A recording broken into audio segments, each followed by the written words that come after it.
Still Awake, or a miniature contemporary take on Kate Chopin's The Awakening in 3 parts.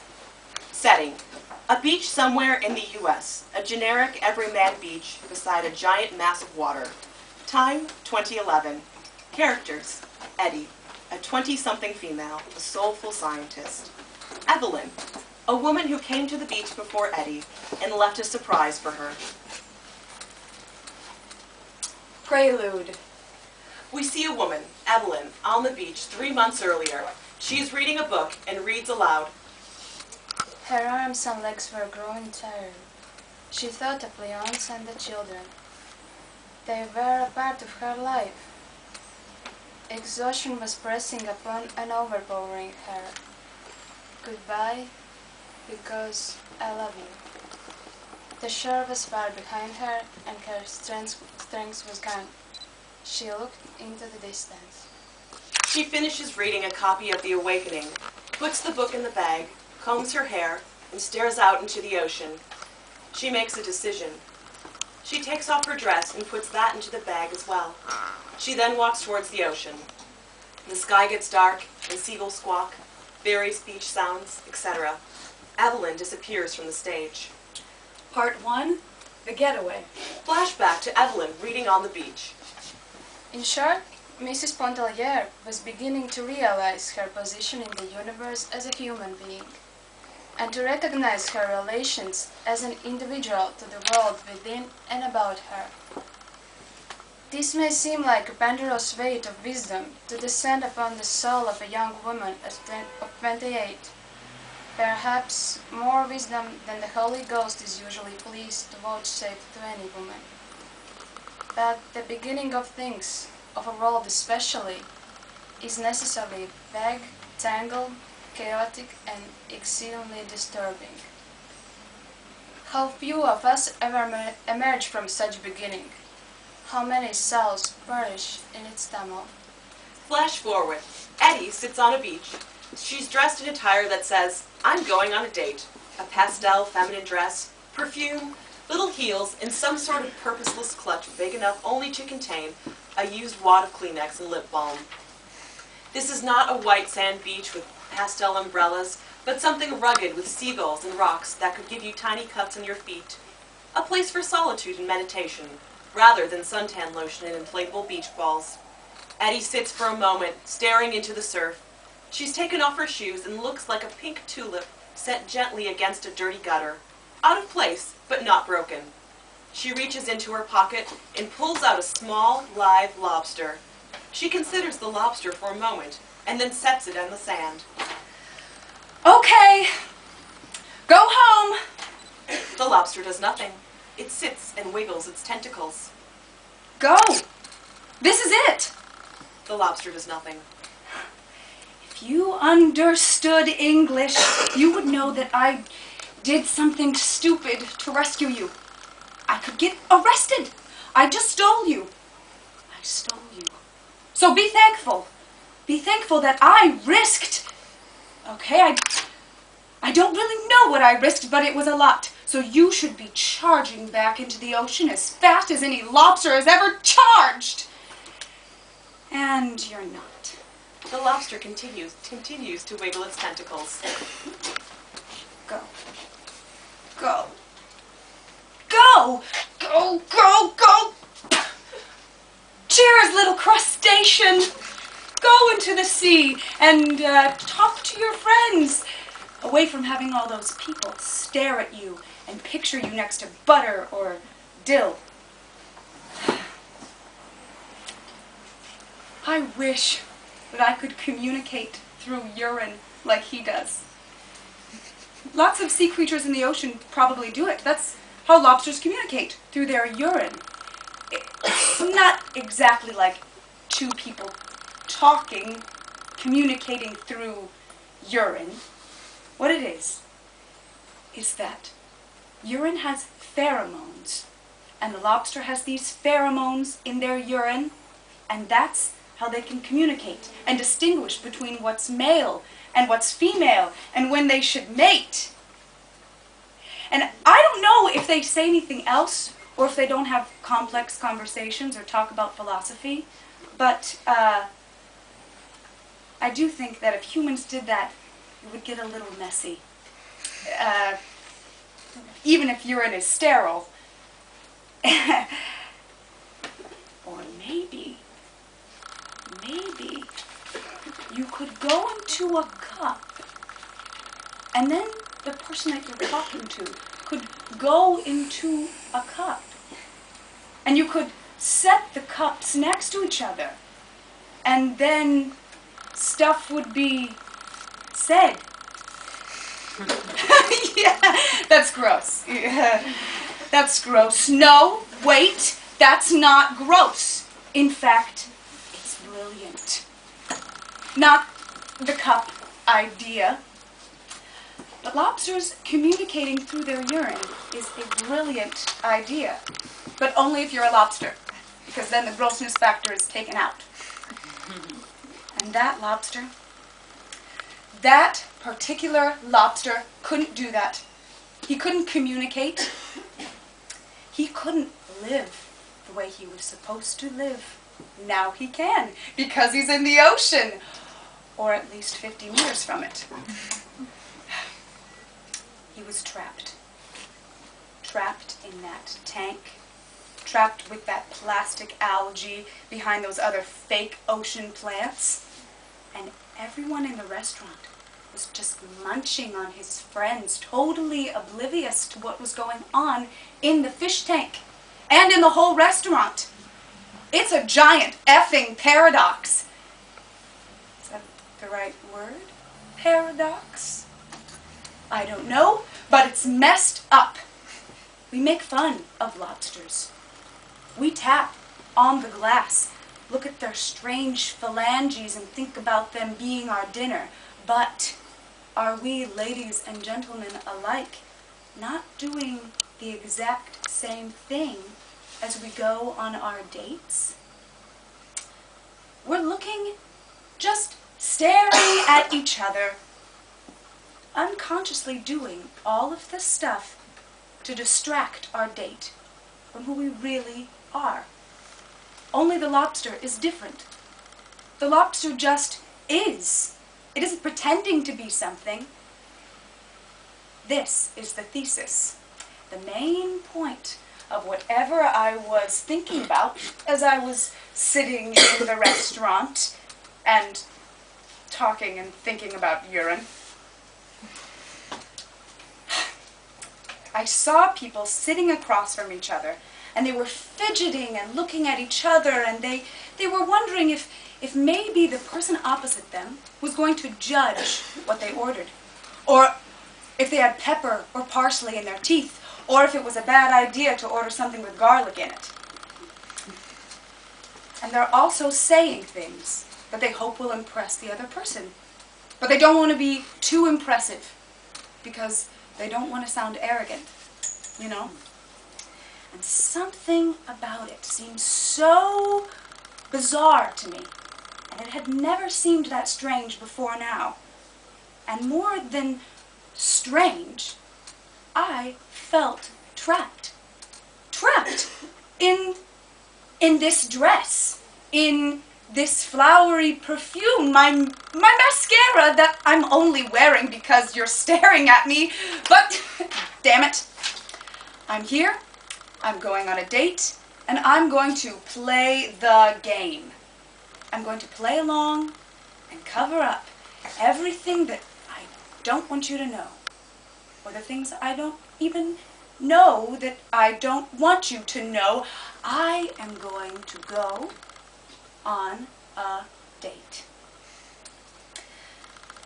And then I saw the lobster tank, and this little lobsters floating around, and I felt this kind of bond with the lobster, a kind of kindred spirit, almost jealousy. This lobster just was, and I thought, I want to be that. I want to go on a date with that. I want to connect with that floating piece of my body that doesn't worry about that whole date concept. or that I even smell like flowers. Not only did this, I have a communal feeling with the lobster moment take place, but I remember the thing about the urine that I told you about before, and I thought, this lobster isn't happy. Not only do I want to be like the lobster, but I want to set him free. I want this lobster to be free. So I took it. I took the lobster from the tank. I said, forget you, person that I'm supposed to meet here. I'm taking this lobster and piecing out. I ran to the tank, took the little plastic cover off, grabbed the little thing, and I left, and I walked outside into the parking lot restaurant, and I didn't know where to go. And I had this wet, twitching creature in my hands, and I thought maybe he can't survive out of water. And I realized eventually this guy I'm supposed to meet here is going to probably show up. Unless he would have stood me up first. But I guess I already stood him up first. So, one, I figure this lobster probably can't survive very long out of water. And two, the guy that I'm supposed to meet is probably going to show up. So, I follow the lobster.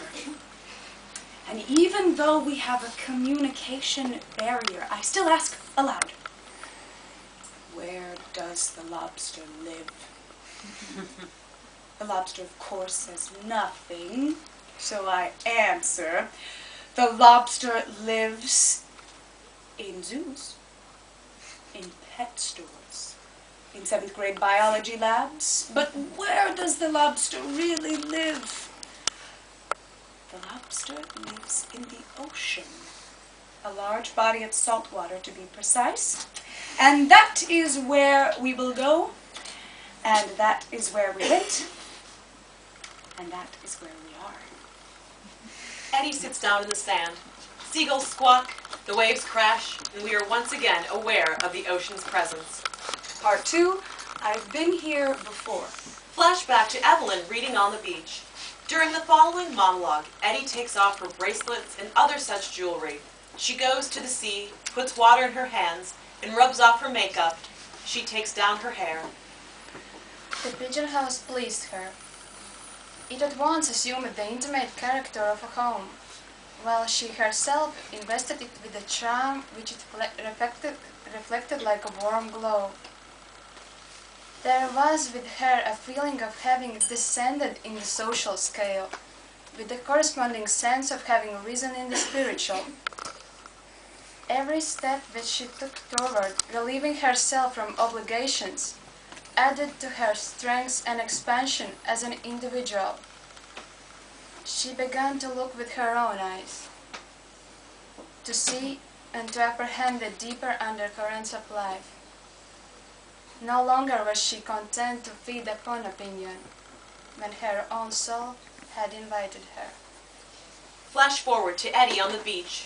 Throughout the monologue, Eddie makes little sand castles in no particular order. This isn't the first time that I've been here. I've been here once before, to bury myself. You know how people bury themselves in the sand? And they take their bodies and they just have their heads sticking out above the sand. So you just have this strange human head just lying on the beach. And I wanted to do that, but reconstruct a new body. I know, that sounds really weird, I know, but here's the thing. There's some exposition that you have to know before you can understand all of this. And we're going to go back, way back to childhood. So, my mother and I look very similar. Same body shape, same hair, same eyes, same face. She also has very large boobs. And in comparison, I kind of don't. And growing up, I pictured that one day I would have my mother's boobs. It's kind of like, maybe like a present under the Christmas tree. You know it's going to be yours. You can pick it up. You can maybe look at it. You can maybe shake it a little. But you can't open it yet. You gotta wait. It was like that with my mother's boobs. I mean, I didn't shake them or anything, but I knew, I guessed that one day I would get them eventually. Except that never happened. I got coal in my stocking. No. I didn't even get a Christmas present. I stared at the present for years and I never got to open it. I never got to open it. So now, not speaking metaphorically, I didn't have her boobs. I still don't. They never came. At this point, I'm 18 or something like that. And now I'm thinking that maybe my mother has some kind of genetic mutation that makes her boobs grow in her 20s rather than during puberty. Or maybe she has something like mixed to the generations, that her boobs are large, but my generation is skipped. I've been the generation that skipped her large boobs. So I had no idea. And I decided to ask her one morning while we were drinking coffee at the kitchen table. We'd been talking about, I don't know, the weather or something, and I didn't know how to broach the conversation of her large boobs and my lack of boobs, so I just said, Mom, what's the deal? If you have large boobs, genetically speaking, shouldn't I, why do I have these little things? Genetically speaking, shouldn't I look more like you? And she said, oh, Eddie, they're fake. I thought I told you that a long time ago. My mother's boobs were fake. She had gotten plastic surgery. Everything that I thought was cool from my childhood was totally gone. The Grand Canyon, Mount Rushmore, my mother's boobs. Then I really started to wonder, how big of a role do boobs play in a woman's life? And if I had big boobs, would my life be totally different? I decided to do an experiment. And that brings us to the beach. This beach, for what I like to call the sand boob experiment. Hypothesis. With larger breasts, will men on the beach flock to me? And / or, with larger breasts, will my life be different? Method of experimentation? Bury myself in the sand and make lifelike sandcastle boobs and observe results. Unfortunately, this experiment was doomed from the start. The thing I didn't realize as I was plotting this out was that if I were to bury myself in the sand and construct a new body, I wouldn't have any arms because they'd be buried too. Unless I somehow sculpted the body in the sand and then inserted myself into the sand, which, as you probably might guess, would be messy and wouldn't work unless I hired a professional group of trained groundhogs to construct a body for me. I don't know if there are trained groundhogs, though. Trained pigeons, trained bears, yes. Trained groundhogs. Maybe not sure. Oh, okay, blah. There's a tangent. Where was I? Oh yes, doomed experiment.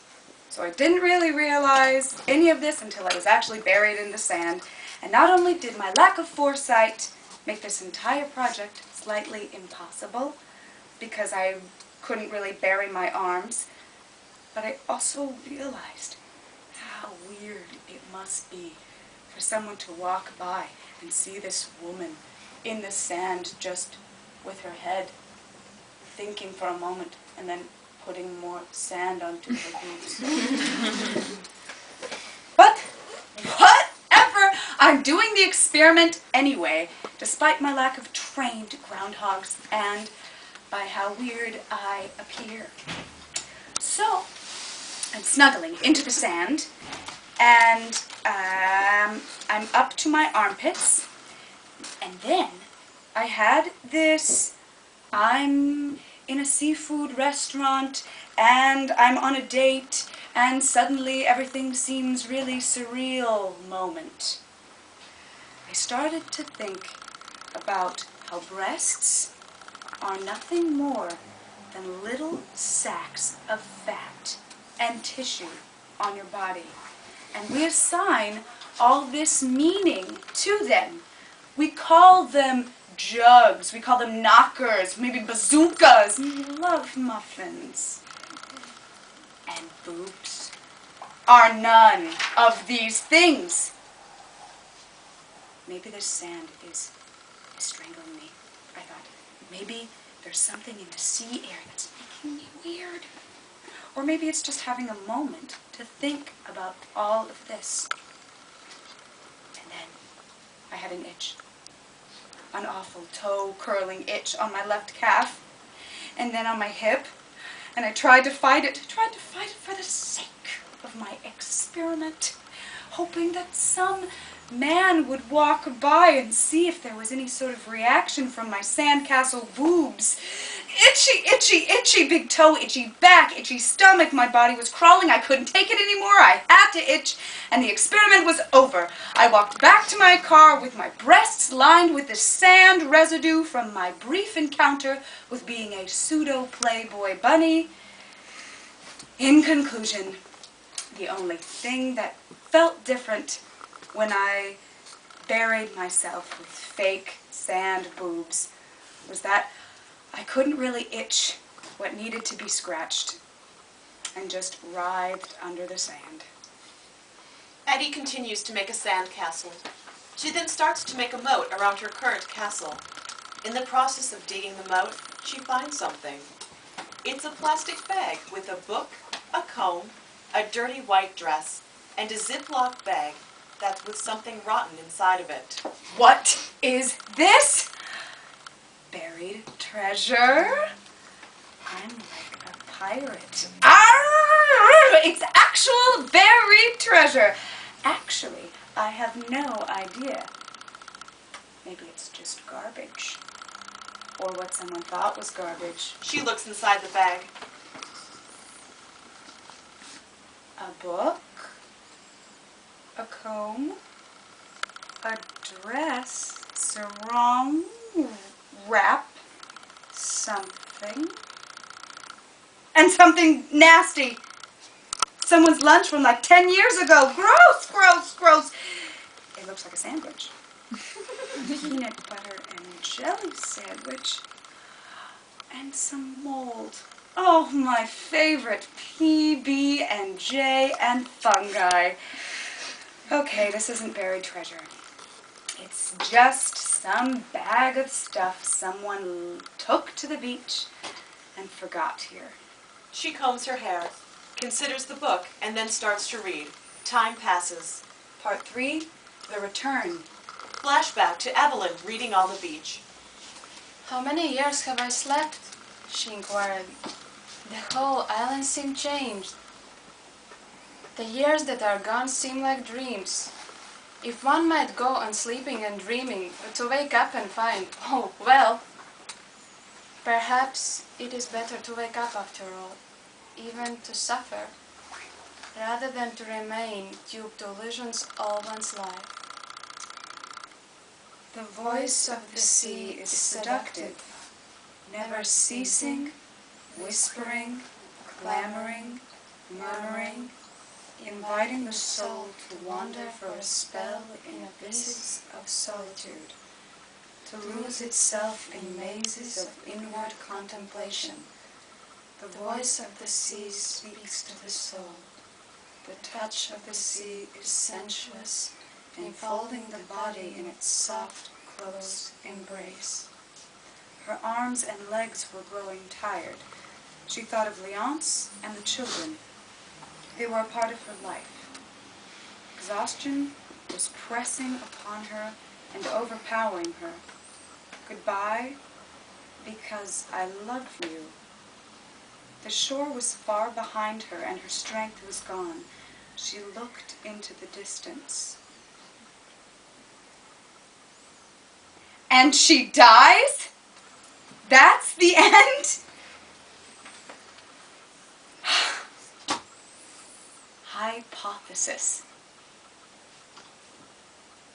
Did the universe just give me a fortune cookie? Not, not like a literal fortune cookie, of course, but something more? Fortune cookies. They're these little cookies that you get at Chinese restaurants along with the bill. And you crack the cookie open, and inside is this little piece of paper. And it may have a proverb or a proposition or a message for you, and some lucky numbers and a word in Chinese. I think fortune cookies taste kind of gross, like fake stuff and sugar and cardboard. But I do like the whole idea of a fortune cookie. It's a cookie with a message. What other snack does that? I can't think of a snack that also delivers a message, unless, of course, you're snacking and reading the newspaper, but those are two separate things. But, man, are fortune cookies, they're stressful. You've been given this message, and then you have to decide, do I take this cookie's advice seriously, or do I just toss it aside, thinking it's stupid to take advice from a cookie? Do you see the cookie's message as a prediction for the future? Or do you think it's stupid to do that? Are cookies psychic? Maybe? Who knows? But while my hypothesis still hasn't been proven, this bag of stuff is another form of a fortune cookie.